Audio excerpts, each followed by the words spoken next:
During the past 200 years, while the peoples of the world gradually were winning their political freedom from monarchies, the major banking families of the world were nullifying the trend toward representative government by setting up new dynasties of political control, but behind the scenes, in the form of international financial combines.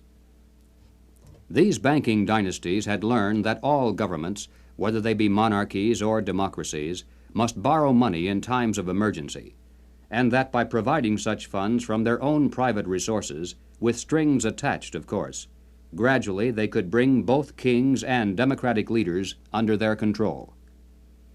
Dr. Quigley believes that people should be more familiar with the identities of these clever banking dynasties. They include such names as Baring, Hambros, Lazard, Erlanger, Warburg, Schroeder, Seligman, the Spires, Mirabeau, Mallet, Fold, and above all, Rothschild and Morgan.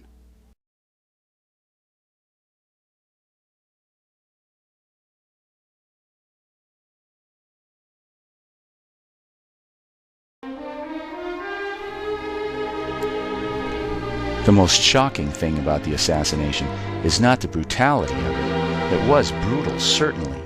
But the most amazing thing is the way the established media today managed to pretend that there is any question about whether his murder was a conspiracy.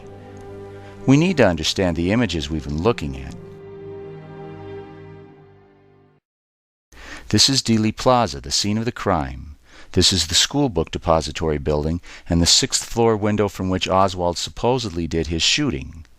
Abraham Zapruder was standing here with his home movie camera when he took the graphic pictures you just saw of the assassination, the Zapruder film. And this is the so-called grassy knoll. We'll talk more about that in a minute. The official government version of the murder, the Warren Commission report, found that Lee Harvey Oswald fired 3 shots from the 6th floor of the Dallas School Book Depository building. They tell us that the first shot missed, that the second shot hit both Kennedy and the governor of Texas, and the third shot from behind hit Kennedy in the head and killed him. But it's hard to watch the Zapruder film of Kennedy being thrown violently backward and to the left and not think that he was shot from the front. This is Dr. Cyril Wecht. As the former head of the American Academy of Forensic Sciences, he is the expert elected by the experts to represent them. If you have that kind of force slamming into the rear of somebody's head, then that should drive the individual forward. But instead we have him moving backward and to the left. That suggests the very distinct possibility of another shot having been fired in synchronized fashion from the right side, the so-called grassy knoll area. But he's not the only one who thinks there was a shot fired from the grassy knoll. These people are standing in front of the grassy knoll, and they are ducking because they heard a shot fired over their heads. The people you see running are running towards the grassy knoll, heroically trying to catch the assassins. If Kennedy had actually been shot from behind, as the government says, he ought to have a small entrance wound on the back of his head. And this is the Navy doctor that the government got to write this report saying that Kennedy did have this small wound in the back of his head. But there are some things you should know about this guy. In a standard examination, he should have examined Kennedy's clothing for bullet holes. He didn't.